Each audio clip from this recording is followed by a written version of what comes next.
साथियों, आप सभी का इस प्लेटफॉर्म पर स्वागत है। यहाँ पर हम लोग घटना चक्री करंट अफेयर्स पॉइंटर जो दी गई है 2020-21 के लिए, जिसमें नवंबर 2019 से लेकर के 30 नवंबर 2020 तक के करंट अफेयर्स को कवर किया गया है, जो कि आपकी आगामी सारी परीक्षाओं जैसे कि समीक्षा अधिकारी की मुख्य परीक्षा, 66वीं जो बीपीएससी की प्रारंभिक परीक्षा होनी है, रेलवे की परीक्षाएँ होनी हैं और जो भी एक दिवसीय परीक्षाएँ होनी हैं, उन सब के लिए काफ़ी महत्वपूर्ण है। तो इसको हम लोग सेक्शन वाइज में बांट करके करेंगे।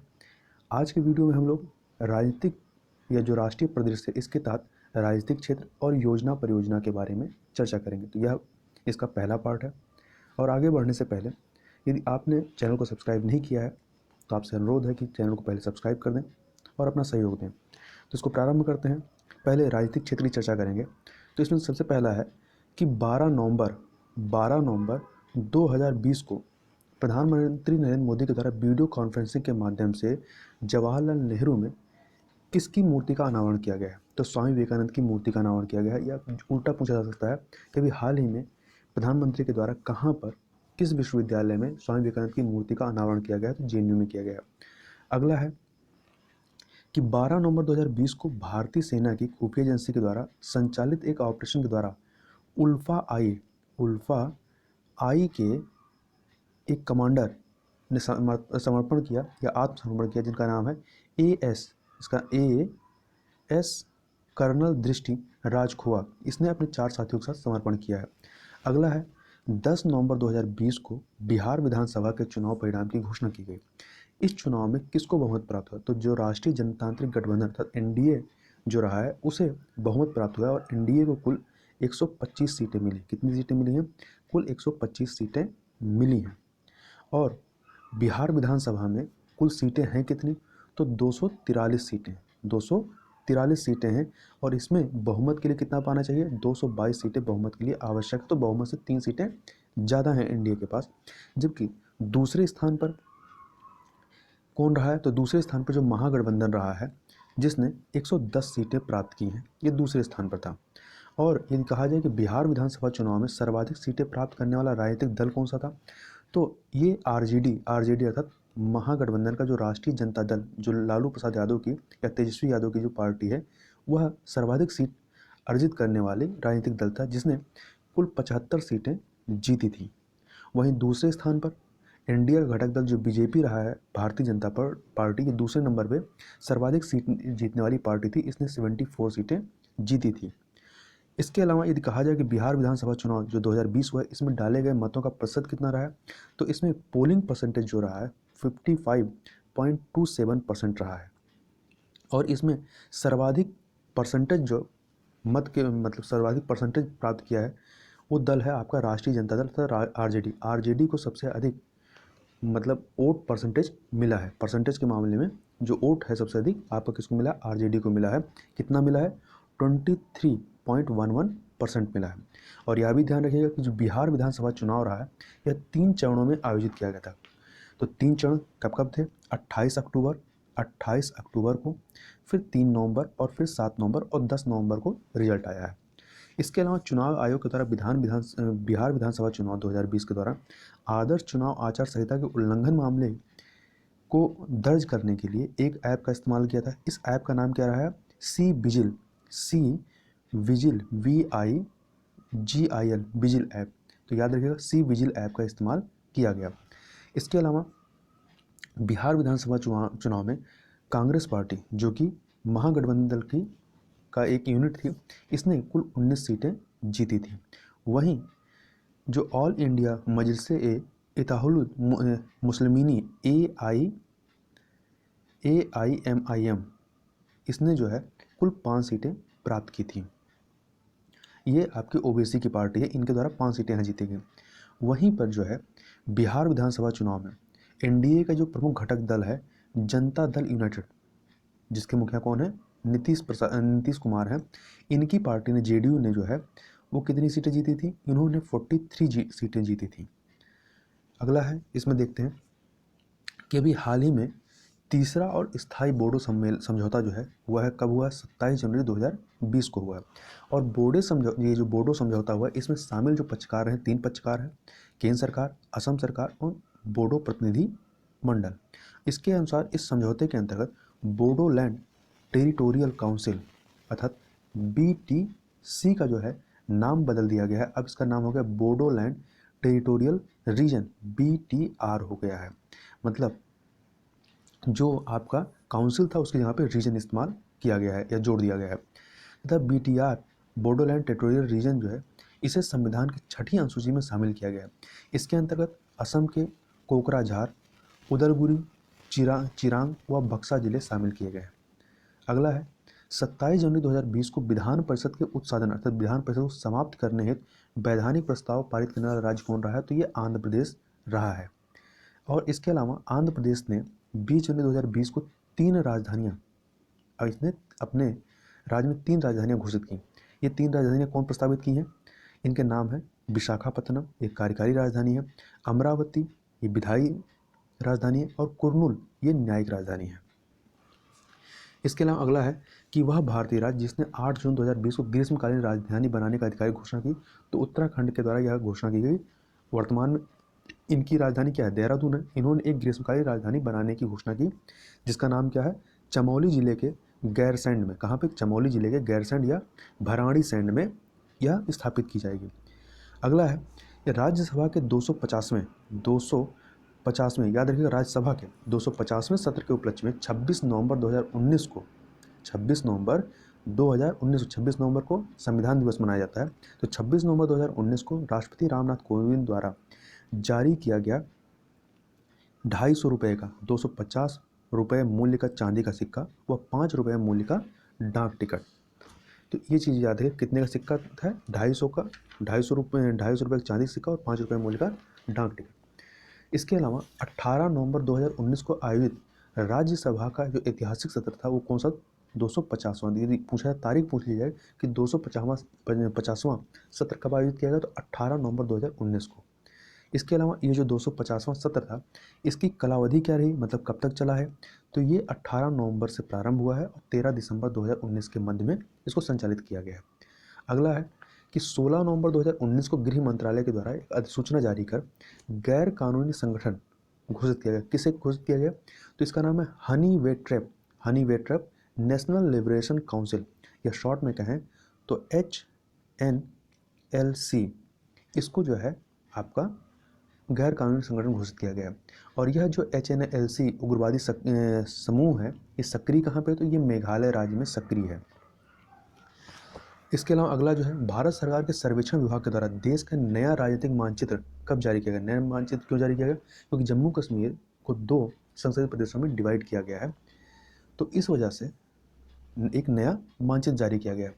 तो ये कब जारी किया गया? ये आपका 8 नवंबर को, और 8 नवंबर को ही क्या हुआ था आपका नोटबंदी भी लागू की गई थी 2016 में। तो ये 8 नवंबर 2019 को जो है नया राजनीतिक मानचित्र जारी किया गया। इसके अलावा ये पूछा जाए कि वर्तमान में भारत में राज्यों में केंद्र शासित प्रदेशों की संख्या कितनी है, तो पहले कितने थे? पहले आपके 29 राज्य थे और 7 केंद्र शासित प्रदेश थे। अब चूंकि जम्मू कश्मीर जो है इससे राज्य का दर्जा ले लिया गया और इसको 2 पार्ट में करके लद्दाख और जम्मू कश्मीर 2 संशासित प्रदेश बना दिया गया। तो आपका राज्य एक घट गया, मतलब 28, और केंद्र शासित प्रदेश जो है 7 से पहले 2 बढ़ गए, तो कितने हो गए? 9। 28 राज्य, 9 केंद्र शासित प्रदेश। इसके अलावा याद रखिएगा कि भारत सरकार द्वारा जारी नए राजनीतिक मानचित्र में शामिल होने वाले 2 नए केंद्र शासित प्रदेश कौन से? जम्मू कश्मीर और लद्दाख है। तो ये तो था हमारा राजनीतिक क्षेत्र का। अब बात कर लेते हैं योजना परियोजना के बारे में।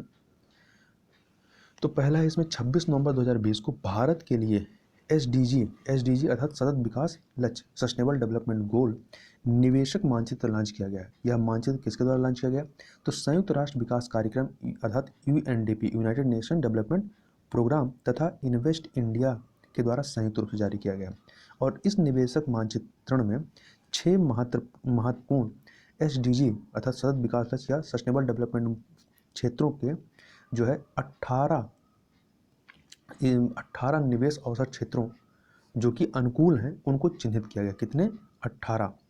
अगला है 25 नवंबर 2020 को केंद्रीय सामाजिक न्याय और अधिकारिता मंत्री थावर चंद गहलोत के द्वारा ट्रांसजेंडर लोगों के लिए लॉन्च किया गया है एक राष्ट्रीय पोर्टल, और गुजरात के बड़ोदरा में एक गरिमा गृह जिसका नाम है a shelter home for a transgender person. तो याद रखिएगा कि यह ट्रांसजेंडर लोगों के लिए जो शेल्टर होम को लॉन्च किया गया है या स्थापित किया गया कहाँ पे, तो गुजरात के बड़ोदरा में। अगला है 22 नवंबर 2020 को प्रधानमंत्री नरेंद्र मोदी के द्वारा भारत सरकार के जल जीवन मिशन के अंतर्गत 2.6 करोड़ ग्रामीण परिवारों से ज़्यादा लोगों को पाइप के जरिए पेयजल कनेक्शन उपलब्ध कराने की योजना का शिलान्यास किया गया। तो यह उत्तर प्रदेश के 2 जिलों से, एक तो मिर्ज़ापुर और दूसरा सोनभद्र जिलों के लिए इसको यहाँ पे प्रारंभ किया गया है उत्तर प्रदेश के। अगला है 20 नवंबर 2020 को सस्ते और स्वच्छ परिवहन ईंधन की उपलब्धता को बढ़ाने के लिए सतत परिवहन की दिशा में स्थायी विकल्प, इसे शॉर्ट में आप SATAT कह सकते हैं। तो इसको सतत परिवहन की दिशा में स्थायी विकल्प बढ़ाने के लिए पेट्रोलियम एवं प्राकृतिक गैस मंत्रालय व शीर्ष तेल व गैस वितरण कंपनियों के मध्य में समझौता हुआ। इसके तहत जो है देश भर में 900 संपीड़ित बायोगैस संयंत्रों की स्थापना की जाएगी। अगला है 17 नवंबर 2020 को ऊर्जा दक्षता सेवा लिमिटेड EESL, क्या नाम है, EESL ने संयुक्त रूप से भारत की पहली अभिसरणीय परियोजना आरंभ की है। कहाँ पे यह प्रारंभ की है, तो इसको गोवा राज्य में प्रारंभ किया गया नवीन एवं नवीकरणीय ऊर्जा मंत्रालय के साथ या विभाग के साथ मिल करके। तो याद रखिएगा यह योजना कहाँ चालू की गई है, तो भारत की पहली अभिसरण परियोजना गोवा राज्य में।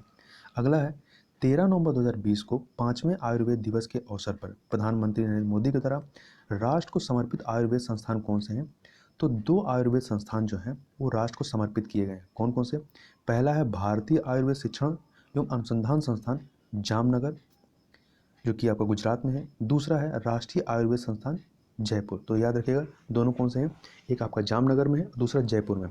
और यह भी याद रखिएगा कि आयुर्वेद दिवस कब मनाया जाता है, 13 नवंबर को। इस बार 5वां आयुर्वेद दिवस था।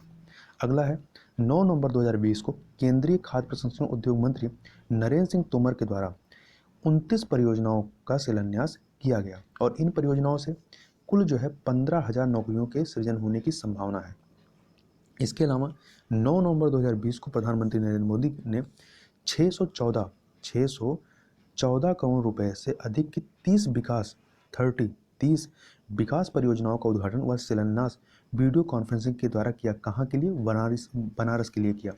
इसके अलावा 24 अक्टूबर 2020 को प्रधानमंत्री नरेंद्र मोदी ने वर्चुअल माध्यम से गुजरात में 3 परियोजनाओं का उद्घाटन किया। कौन कौन से, एक तो था किसान सर्वोदय योजना। तो याद रखिए किसान सर्वोदय योजना किस राज्य की है, तो यह गुजरात राज्य की है। दूसरा UN Mehta institute of cardiology and research centre में पेडियाट्रिक हार्ट हॉस्पिटल की स्थापना।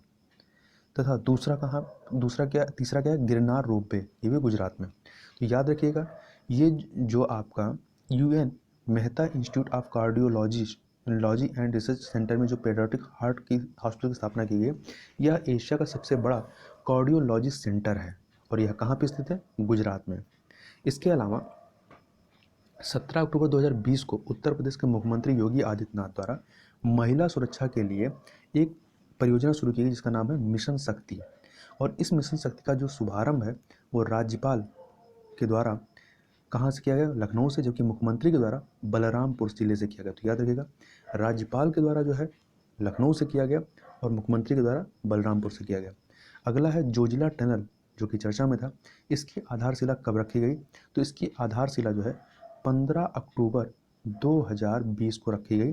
और जोजिला टनल जो है ये जम्मू कश्मीर के गंदरबल को लद्दाख के कारगिल से जोड़ने का कार्य करेगी। और यदि इसकी लंबाई की बात करें तो इसकी लंबाई कितनी होगी, 14.15 किलोमीटर होगी। और यह जोजिला टनल का निर्माण जो है जो राष्ट्रीय राजमार्ग नेशनल हाईवे 1 है NH1 इस पर किया जाएगा। इसके अलावा अगला है 14 अक्टूबर 2020 को केंद्र शासित प्रदेश जम्मू कश्मीर व लद्दाख के लिए 520 करोड़ रुपए के एक 5 वर्षीय पैकेज की मंजूरी प्रदान की गई। और यह जो मंजूरी प्रदान की गई है यह दीनदयाल अंत्योदय योजना राष्ट्रीय ग्रामीण आजीविका मिशन के रूप में यहाँ पर इसको प्रारंभ किया गया है। अगला है 13 अक्टूबर 2020 को जनजातीय मामलों के मंत्रालय के द्वारा जनजातियों के समग्र विकास के लिए क्या शुरू किया गया है, तो एक अभियान शुरू किया गया है, एक इनिशिएटिव जिसका नाम है ट्रैक फॉर ट्राइबल अभियान। तो याद रखिएगा ट्रैक फॉर ट्राइबल अभियान। अगला है 12 नवंबर 2020 को रक्षा मंत्री राजनाथ सिंह ने किस सुरंग की आधारशिला रखी है? तो नेपचू सुरंग जो है इसकी आधारशिला इनके द्वारा रखी गई। किसके द्वारा? रक्षा मंत्री के द्वारा। तो ये भी पूछ सकते किसके द्वारा? प्रधानमंत्री के द्वारा? नहीं, प्रधानमंत्री के द्वारा नहीं, रक्षा मंत्री राजनाथ सिंह के द्वारा। और यह है कहाँ पे? तो यह जो सुरंग है आपके अरुणाचल प्रदेश में स्थित है और इसकी जो लंबाई है 450 मीटर है। अगला है 11 अक्टूबर 2020 को प्रधानमंत्री नरेंद्र मोदी ने लोगों को संपत्ति कार्ड प्रदान करने की जिस योजना का शुभारंभ किया उसका नाम क्या है? तो इसका नाम है प्रधानमंत्री स्वामित्व योजना। अगला है 9 अक्टूबर 2020 तक प्रत्येक ग्रामीण गांव में घर में जल कनेक्शन उपलब्ध कराकर देश का पहला हर घर राज्य बनने का गौरव प्राप्त किया। किसने? तो यह जो गौरव प्राप्त किया है गोवा राज्य के द्वारा किया गया है। अगला है वह राज्य जहां अक्टूबर 2020 में कर्मचारी राज्य बीमा अर्थात ESI मतलब इंश्योरेंस के विस्तार की सूचना केंद्रीय श्रम और रोजगार मंत्रालय द्वारा जारी की गई है। तो यह विस्तार जो है अरुणाचल प्रदेश में किया गया है। अगला है 3 अक्टूबर 2020 को प्रधानमंत्री नरेंद्र मोदी ने राष्ट्र को समर्पित किया। किसको? अटल टनल को। तो यहाँ ध्यान रखिएगा अटल टनल कंप्लीट हो गया है, जबकि जोजिला सुरंग जो है या जो जोजिला आपका टनल है उसको अभी क्या किया गया? आधारशिला रखी गई, अब वो बनना प्रारंभ होगा। तो अटल टनल के बारे में बात करें तो अटल टनल जो है हिमाचल प्रदेश के 2 स्थानों को, एक तो मनाली की कुल्लू घाटी के मनाली को लाहौल स्पीति घाटी से जोड़ने का कार्य करेगी। तो याद रखिएगा जोजिला टनल जो है आपका जम्मू कश्मीर में है, जबकि आपका अटल टनल जो है आपका हिमाचल प्रदेश में है। और यह जो टनल है अटल टनल यह जो है समुद्र तल से 10,000 फीट की ऊंचाई पर है और इस प्रकार से यह दुनिया की सबसे लंबी सुरंग भी है और इसकी लंबाई क्या है? 9.02 किलोमीटर। तो ये पूछा जाए दुनिया की सबसे लंबी सुरंग कौन सी है?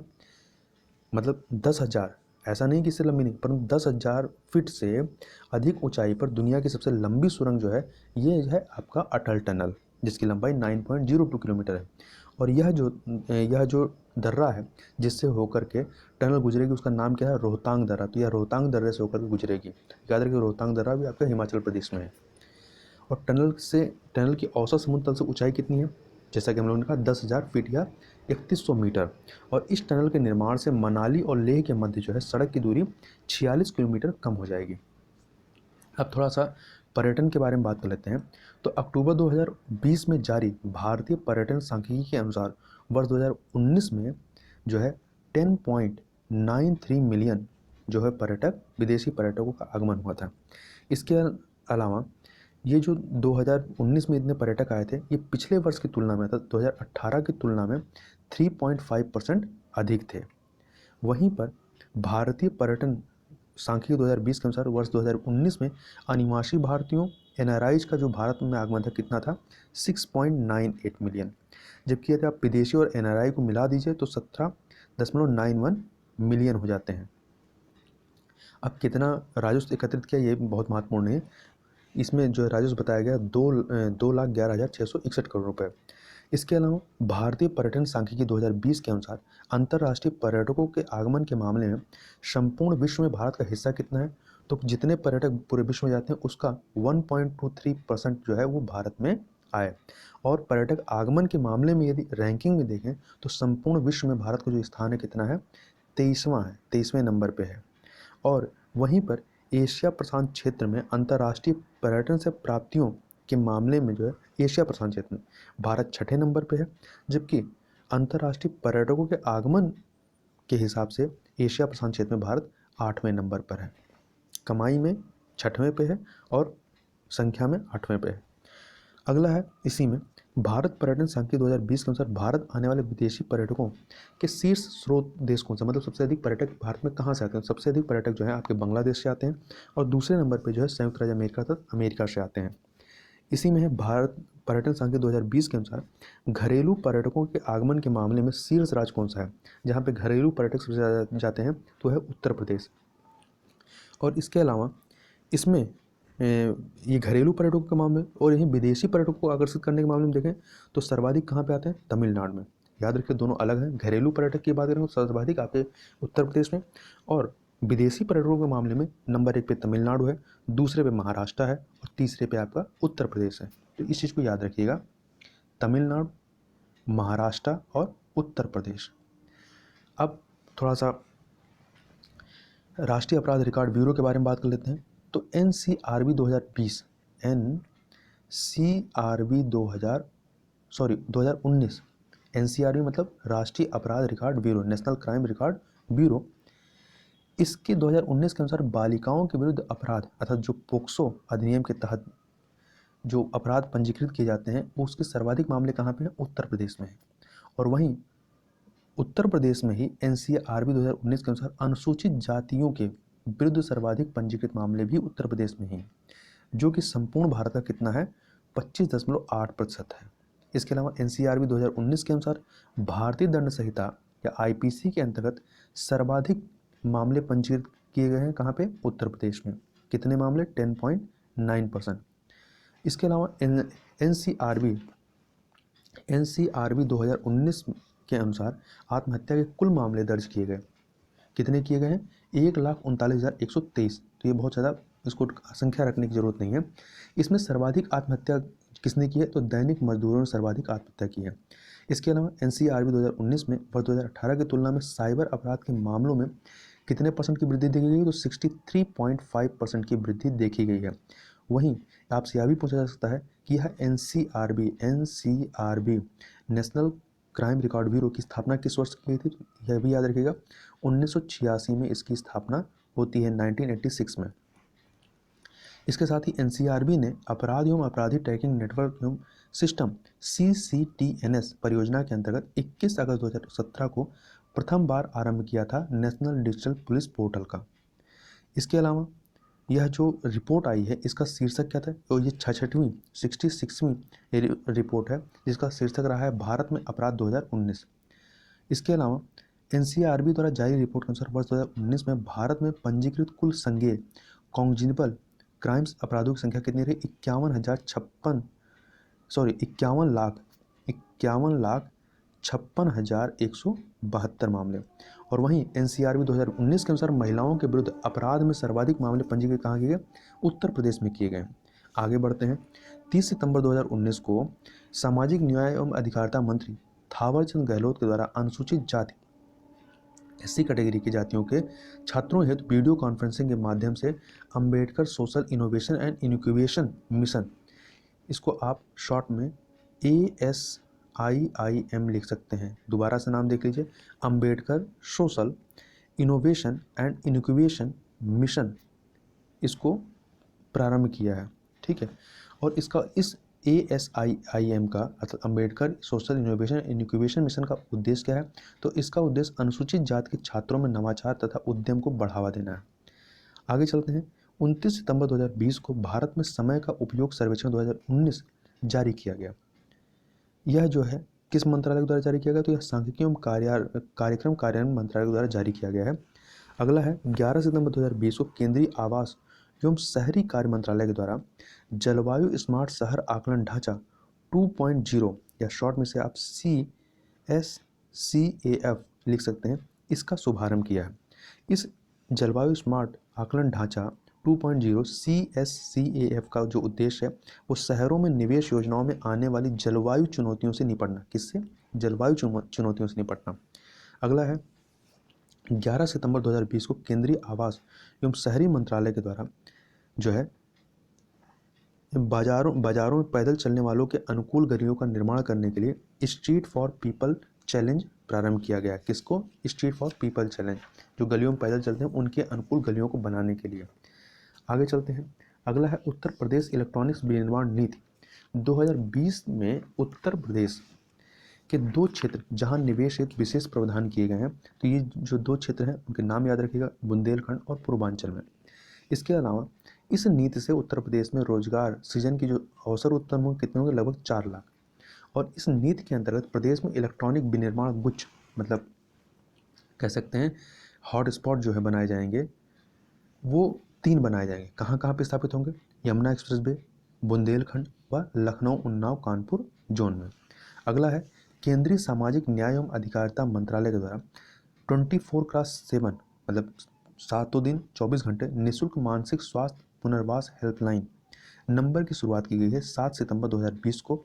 और इस हेल्पलाइन नंबर को जो नाम दिया गया है, उस हेल्पलाइन का नाम क्या है? किरण नाम दिया गया है, किरण। और यह नंबर कितना है? 1800 599 0019 ये नंबर है। अगला है जल शक्ति मंत्रालय के द्वारा 5 सितंबर 2020 को आदिवासियों के घरों में जल जीवन मिशन के अंतर्गत नल से जल की आपूर्ति की कहाँ पहली बार किया गया है? तो मध्य प्रदेश में उमरिया जिले के कोलार गांव में, मध्य प्रदेश के उमरिया जिले के कोलार गांव में। अगला है 2 सितंबर 2020 को प्रधानमंत्री नरेंद्र मोदी के द्वारा आरंभ की गई वह योजना जो सिविल सेवकों, जो यूपीएससी एग्जाम दे पहुँचते हैं, तो सिविल सेवकों के क्षमता उन्नयन से संबंधित है। तो इसका नाम क्या है? मिशन कर्मयोगी, जिसका पूरा नाम है मिशन कर्मयोगी राष्ट्रीय सिविल सेवा क्षमता विकास कार्यक्रम, या शॉर्ट में NPCSCB। मिशन कर्मयोगी का कार्यान्वयन जो है वो एकीकृत सरकारी ऑनलाइन प्रशिक्षण आई गॉट कर्मयोगी के द्वारा किया जाएगा। और इस मिशन कर्मयोगी का मार्गदर्शक सिद्धांत क्या है? इसका सिद्धांत है नियम आधारित मानव संसाधन प्रबंधन से भूमिका आधारित प्रबंधन में परिवर्तन। नियम आधारित मानव संसाधन प्रबंधन से भूमिका आधारित प्रबंधन में परिवर्तन। अगला है 24 अगस्त 2020 को भारत का सबसे लंबा नदी रेलवे या जो रज्जु मार्ग है, इसका उद्घाटन कहाँ किया गया? तो इसका उद्घाटन जो है असम के गुवाहाटी में किया गया। और इस रोपवे को असम में ब्रह्मपुत्र नदी के ऊपर बनाया गया है। और इसकी लंबाई कितनी है? तो इसकी लंबाई जो है 1.82 किलोमीटर है। तो इस पर 56,008 करोड़ रुपए का खर्चा आया है। और यह जो रोपवे बनाया गया है ये गुवाहाटी शहर के 2 स्थलों के कचरी घाट को डोल गोविंदा मंदिर से जोड़ने का कार्य करेगा। और 2006 में ब्रह्मपुत्र नदी पर निर्मित इस परियोजना को संचालित जो किया गया है वो गुवाहाटी महानगर विकास प्राधिकरण के द्वारा किया गया है। अगला है 74वें गणतंत्र दिवस जो कि 15 अगस्त 2020 को था। इसके अवसर पर प्रधानमंत्री नरेंद्र मोदी के द्वारा किसकी घोषणा की गई? तो इनके द्वारा राष्ट्रीय डिजिटल स्वास्थ्य मिशन, किसकी? राष्ट्रीय डिजिटल स्वास्थ्य मिशन की घोषणा की गई है। तथा राष्ट्रीय डिजिटल स्वास्थ्य मिशन का उद्देश्य जो है यह क्या है? इसका उद्देश्य जो है वर्ष 2025 तक, तो यह वर्ष याद रखिएगा कि लक्षित वर्ष क्या? 2025 तक जीवन प्रत्याशा जो है उसे बढ़ा करके 70 वर्ष करना है। कितना? 70 वर्ष करना है, जो कि वर्तमान में कितना है? वर्तमान में 67.5 है। इसे बढ़ा के 70 वर्ष करना है। कब तक? 2025 तक। तथा यह मिशन जो है स्वास्थ्य संबंधी 6 बिंदुओं पर आधारित होगा। कौन कौन से? हेल्थ आईडी, डिजी डॉक्टर मतलब डिजिटली डॉक्टर को उपलब्ध कराना, स्वास्थ्य सुविधा रजिस्ट्री, व्यक्तिगत स्वास्थ्य आंकड़े, ई फार्मेसी तथा टेलीमेडिसिन। तो 6 हैं: हेल्थ आईडी, डिजी डॉक्टर, स्वास्थ्य सुविधा रजिस्ट्री, व्यक्तिगत स्वास्थ्य आंकड़े, ई फार्मेसी तथा टेलीमेडिसिन। अगला है 13 अगस्त 2020 को भारतीय रेलवे के द्वारा दूसरी किसान विशेष रेलगाड़ी का परिचालन किया गया है। तो कुछ समय पहले भी चर्चा में था कि किसान ट्रेन। तो यह जो दूसरी किसान ट्रेन चलाएगी कहाँ से कहाँ तक चलाएगी? ये बरौनी से टाटा नगर के मध्य। बरौनी कहाँ है? बिहार में। और टाटा नगर कहाँ है? झारखंड में। तो याद रखिएगा जो दूसरी किसान ट्रेन चलाई गई है वो बिहार के बरौनी से झारखंड के टाटा नगर के मध्य में चलाई गई है। तो प्रश्न उठता है पहली कहाँ से कहाँ के बीच चलाई गई थी? तो पहली जो है देवलाली कहाँ पे है? तो यह महाराष्ट्र के नासिक के देवलाली से जो है बिहार के पटना के दानापुर के मध्य में चलाई गई थी पहली। ये 7 अगस्त 2020 को चलाई गई। और दूसरी जो 13 अगस्त 2020 को चलाई गई। दोनों के नाम याद रखिएगा। अगला है अंडमान निकोबार कनेक्टिविटी प्रोजेक्ट के अंतर्गत समुद्र के भीतर केबल की लंबाई कितनी होगी? तो समुद्र के भीतर जो केबल की लंबाई होगी वो 2300 किलोमीटर होगी। कितनी? 2300 किलोमीटर होगी। अगला है वह मंत्रालय जिसके अंतर्गत संयुक्त रूप से 4 जून 2020 को ट्यूलिप कार्यक्रम, ट्यूलिप की स्पेलिंग देख लीजिए, TULIP, ट्यूलिप प्रोग्राम का शुभारंभ किया गया है। तो यह जो है 2 मंत्रालयों के द्वारा, शिक्षा मंत्रालय तथा आवासन एवं शहरी आवास या शहरी मंत्रालय कह सकते हैं, तो इनके द्वारा इसको प्रारंभ किया गया। इस ट्यूलिप का फुल फॉर्म क्या है? तो इसका फुल फॉर्म है the urban learning internship programme. The urban learning internship programme, ये इसका पूरा नाम है। और ट्यूलिप की जो संकल्पना है प्रथम बार जो है 2020-21 में जो आकांक्षी भारत थीम के अंतर्गत जो बजट प्रस्तुत किया गया था इसमें बताया गया था। अगला है इसी में यह जो ट्यूलिप प्रोग्राम है ये केंद्र सरकार की स्मार्ट सिटी जो पहल है उसी का हिस्सा है। अगला है पथ विक्रेताओं अर्थात जो स्ट्रीट वेंडर हैं अथवा रेहाड़ी वालों की आजीविका हेतु घोषित योजना जिसको 1 जून 2020 को शुरू किया गया। इसका इसका नाम क्या है? इसका नाम है प्रधानमंत्री स्वनिधि योजना और यह जो है मार्च 2022 तक कार्यरत रहेगा। 1 जून 2020 से मार्च 2022 तक। इसका नाम है प्रधानमंत्री स्वनिधि योजना। इसका पूरा नाम यदि कहा जाए तो prime minister street vendors Atmanirbhar Nidhi. और इसके तहत जो है जो स्ट्रीट वेंडर हैं उनको अपने व्यवसाय को दोबारा प्रारंभ करने के लिए जो पूंजीगत ऋण की मात्रा प्रदान की जाएगी वो कितनी प्रदान की जाएगी? 10,000 रुपये प्रदान की जाएगी। इसके अलावा प्रधानमंत्री स्वनिधि के अंतर्गत डिजिटल लेन देन पर मासिक नगद वापसी या जो कैशबैक की राशि है वो कितनी होगी? 100 रुपये और अधिकतम पूरे साल में 1200 रुपये की कैशबैक वापसी हो सकती है। अगला है वह मंत्रालय जिसके अंतर्गत जो है पीएम स्वनिधि कार्यान्वित की जाएगी। तो यह जो योजना है केंद्रीय आवास एवं शहरी कार्य मंत्रालय के अंतर्गत कार्यान्वित होगी। और ये जो पीएम स्वनिधि योजना है इसका कार्यान्वयन जो है वो एक बैंक जिसका नाम है भारतीय लघु उद्योग विकास बैंक, जिसे शॉर्ट में हम लोग सिडबी कहते हैं, CSIDBI सिडबी, इसके द्वारा जो है किया जाएगा इसका कार्यान्वयन। इस पीएम स्वनिधि योजना का सिडबी का मुख्यालय कहाँ है? लखनऊ में है। और ये भी याद रखिएगा कि पीएम स्वनिधि के अंतर्गत शामिल कौन से स्ट्रीट वेंडर होंगे? जो 24 मार्च 2020 से या उससे पूर्व से वेंडिंग कर रहे हों। अगला है वह तिथि जब आयुष्मान भारत प्रधानमंत्री जन आरोग्य योजना के अंतर्गत 101 करोड़वां उपचार प्रदान किया गया। तो यह कौन सी तारीख थी? 20 मई 2020 को। और आयुष्मान भारत योजना जो है इसके अंतर्गत दो योजना है, एक है स्वास्थ्य एवं आरोग्य केंद्र की स्थापना, दूसरा है राष्ट्रीय स्वास्थ्य सुरक्षा योजना। और आयुष्मान भारत योजना के अंतर्गत केंद्र और राज्यों का जो वित्तीय योगदान है केंद्र का 60% और राज्यों का 10%। वहीं पर जो पहाड़ी और जो पूर्वोत्तर राज्य हैं इनके लिए केंद्र और राज्यों की जो भागीदारी, केंद्र की भागीदारी 90% होती है और राज्यों की 10% होती है। अगला है 20 मई 2020 को केंद्रीय मंत्रिमंडल की बैठक में जो है प्रधानमंत्री मत्स्य संपदा योजना, किसको? प्रधानमंत्री मत्स्य संपदा योजना, जो शॉर्ट में हम लोग PMMSY लिख सकते हैं, इसको प्रारंभ किया गया। तथा वह कृषि उत्पादन क्रांति जिसके अंतर्गत मत्स्य उत्पादन को सम्मिलित किया जाता है उसका नाम क्या है? नीली क्रांति। इसके अलावा याद रखिएगा जो प्रधानमंत्री मत्स्य योजना है, प्रधानमंत्री मत्स्य संपदा योजना, इसकी कार्यान्वयन अवधि जो है वो 5 वर्ष की है। कितनी है? 5 वर्ष की। तो टाइम पीरियड याद रखिएगा, ये 2020-21 से लेकर के 2024-25 तक इसको क्रियान्वित किया जाएगा। तो टाइम लाइन याद रखिएगा 2020-21 से 2024-25 तक। और इसके लिए जो निर्धारित बजट है वो कितना है? 20,050 करोड़ रुपये निर्धारित है। और इस प्रधानमंत्री मत्स्य संपदा योजना के अंतर्गत जो है उच्च प्रजाति की मछलियों के प्रोत्साहन के लिए जो स्थापित किया जाने वाला नेटवर्क है उसका नाम क्या है? राष्ट्रीय ब्रूड बैंक्स। क्या नाम है? राष्ट्रीय ब्रूड बैंक्स। ब्रूड स्पेलिंग क्या होगी? BROOD, ब्रूड बैंक्स या national network of brood banks. इसके अलावा मत्स्य प्रजातियों में आनुवांशिक सुधार करने, ब्रूड स्टॉक बनाने, ऑर्गेनिक मत्स्य पालन को बढ़ावा देने व जल कृषि में निर्भरता के लिए जो है नाभिकीय ब्रीडिंग सेंटर की भी स्थापना की जाएगी। और इस योजना के तहत ही 2018-19 के 137.58 लाख मीट्रिक टन से इसको 2024-25 तक जो है उत्पादन जो है 220 लाख मीट्रिक टन करना इसमें टारगेट रखा गया, लक्षित किया गया है। इसी में जो है प्रधानमंत्री मत्स्य संपदा योजना के अंतर्गत मत्स्य उत्पादन में जो औसत वार्षिक वृद्धि दर जो टारगेट किया गया, जो लक्षित किया गया, कितना प्राप्त करना है? तो 9% की वार्षिक वृद्धि दर पाना है। इसके अलावा कृषि क्षेत्र के जो GVA है, GVA जिसका फुल फॉर्म क्या होता है? Gross value added. इसमें मत्स्य क्षेत्र का योगदान, चूँकि मत्स्य क्षेत्र जो है कृषि के अंतर्गत आएगा, तो कृषि क्षेत्र का जो ग्रास वैल्यू एडेड है इसमें मत्स्य क्षेत्र का जो योगदान है वो 2018-19 के लिए कितना रहा है? 7.28% रहा है।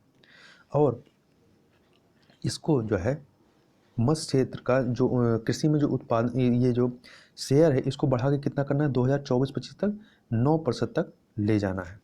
इसके अलावा प्रधानमंत्री मत्स्य संपदा योजना के अंतर्गत 2024-25 तक जो मत्स्य उत्पादकता वर्तमान में 2018-19 में 3 टन प्रति हेक्टेयर है, इसे बढ़ाकर कितना करना है, 5 टन प्रति हेक्टेयर करना है। 3 टन से 5 टन तक ले जाना है। इसके अलावा इसी योजना के तहत अर्थात प्रधानमंत्री मत्स्य संपदा योजना के अंतर्गत ही घरेलू मत्स्य उपभोग को वर्ष 2024-25 तक जो वर्तमान में 5 से 6 किलोग्राम प्रति व्यक्ति है, इसे बढ़ाकर कितना करना है, 12 किलोग्राम प्रति व्यक्ति करना है। इसके अलावा यह भी याद रखिएगा कि विश्व का चौथा सबसे बड़ा मत्स्य निर्यातक राष्ट्र कौन सा है, भारत है। तो यह इसको ऐसे याद रखिएगा कि भारत मतलब मत्स्य निर्यातक में भारत किस नंबर पे आता है, तो चौथे नंबर पे आता है।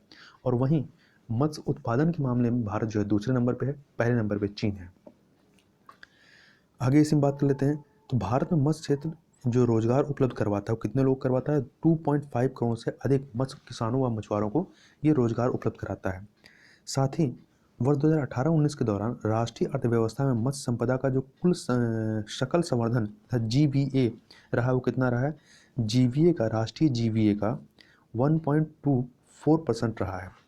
आगे चलते हैं। प्रधानमंत्री गरीब कल्याण योजना के तहत कुल राहत पैकेज की घोषणा कितनी की गई थी, तो इसका राहत पैकेज कितना था, ये था 1.7 लाख करोड़ रुपए का।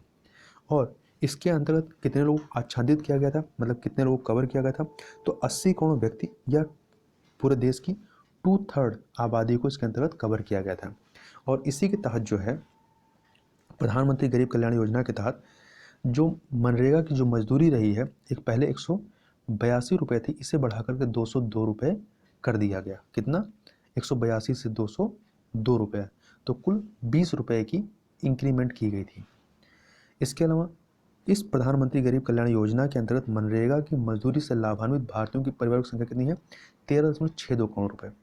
और साथ ही इसी योजना के तहत जो है जुलाई से नवंबर 2020 तक 5 महीने की अवधि के दौरान जो खाद्यान्न उपलब्ध कराना है, वो कितना उपलब्ध कराना है, तो 5 किलोग्राम गेहूं चावल और 1 किलोग्राम चना मुफ्त में देना है। और इसी के अगला है, इसी में कोविड-19 के दौरान सरकारी अस्पतालों और स्वास्थ्य केंद्रों में कार्यरत 22 लाख स्वास्थ्य कर्मियों के लिए शुरू की गई कौन सी योजना है, इसका नाम है 50 लाख रुपए प्रति स्वास्थ्य कर्मी बीमा योजना। तो याद रखिए कितने की बीमा योजना है, तो 50 लाख की। और अगला है वर्तमान में देश में प्रमुख बंदरगाहों की संख्या कितनी, प्रमुख बंदरगाहों की बात की जा रही है जो सबसे बड़े बड़े हैं, तो कुल जो है इसमें 12 हैं। और 13वां बंदरगाह को अभी मंत्रिमंडल की तरफ सैद्धांतिक मंजूरी दी गई है। इसका नाम क्या है, तो इसका नाम है बधावन बंदरगाह। तो याद रखिएगा 13वां बंदरगाह की जिसे मंजूरी दी है, किसका क्या नाम है, बधावन बंदरगाह। यह कहाँ पे है, महाराष्ट्र में है। और बधावन में स्थापित की जाने वाले बंदरगाह के मॉडल का जो आधार है, मतलब किस मॉडल के आधार पर ये बनाया जाएगा, तो लैंड लॉर्ड मॉडल के आधार पर। और साथ ही यह बंदर जो है जवाहरलाल नेहरू जो पत्तन न्यास है, वो बधावन में स्थापित की जाने वाले बंदरगाह के लिए साझेदार बनाया गया है। और जो जवाहरलाल नेहरू पत्तन न्यास है, इसकी बधावन में स्थापित की जाने वाले बंदरगाह में जो भागीदारी होगी कितनी होगी, 50% से अधिक होगी। और यह भी याद रखिए कि भारत का सबसे बड़ा कंटेनर बंदरगाह वर्तमान में कौन सा है, तो आपका जवाहरलाल नेहरू जो पत्तन है या जो न्यास है, ये महाराष्ट्र में स्थित है, ये आपका सबसे बड़ा। और विश्व में इस तरह पर बात करें तो ये 28वें नंबर पर आता है। अगला है प्रधानमंत्री किसान संपदा योजना का संचालन जो है किस मंत्रालय के तहत किया जाता है, तो यह केंद्रीय खाद्य प्रसंस्करण उद्योग मंत्रालय के अंतर्गत किया जाता है। और वह योजना जिसके अंतर्गत cold chain mega food park, कृषि प्रसंस्करण संकुल, खाद्य प्रसंस्करण व परिरक्षण क्षमताओं आदि का सृजन किया जाता है। तो इसका जो नाम है, ये सारी योजनाएं जो है आपकी प्रधानमंत्री कृषि या प्रधानमंत्री किसान संपदा योजना के तहत आ जाती हैं। ये जो प्रधानमंत्री किसान संपदा योजना है, इसका जो पहले नाम था क्या था, केवल संपदा था, संपदा, जिसका स्पेलिंग आप ऐसे लिख सकते हैं SAMPADA, जिसका पूरा नाम है scheme for agro marine processing and development of agro processing clusters. और यह जो प्रधानमंत्री किसान संपदा योजना है, इसकी कार्यान्वयन अवधि जो निर्धारित की गई थी कितनी से, इसे 2016 में प्रारंभ किया गया था और 2020 तक के लिए, 2016 से लेकर 2020 तक के लिए। और इस प्रधानमंत्री किसान संपदा योजना के अंतर्गत वर्ष 2020 के अंत तक खाद्य प्रसंस्करण बाजार की वृद्धि जो लक्षित की गई थी, कितनी की गई थी, कि इसको 543 बिलियन डॉलर के स्तर तक पहुंचाना है। और यहाँ यह भी याद रखिएगा कि खाद्य प्रसंस्करण क्षेत्र में खाद्य प्रसंस्करण क्षेत्र में स्वचालित मार्ग के तहत जो एफडीआई की अनुमति दी गई है, कितनी दी गई है? 100% एफडीआई की अनुमति दी गई है। तो इस प्रकार से यहाँ पर हम लोगों ने इस जो मैगजीन है आपकी करंट अफेयर की घटना चक्र पॉइंटर, इसके 2 सेक्शन को, राजनीतिक क्षेत्र और योजना परियोजना को यहाँ पर हम लोगों ने देखा। और अगले वीडियो में हम लोग इससे आगे की चीज़, रिपोर्ट, मसौदे, नीतियाँ और सूचकांक के बारे में चर्चा करेंगे। तो इस वीडियो में बस इतना ही। मिलते हैं नेक्स्ट वीडियो में, तब तक के लिए बहुत बहुत धन्यवाद।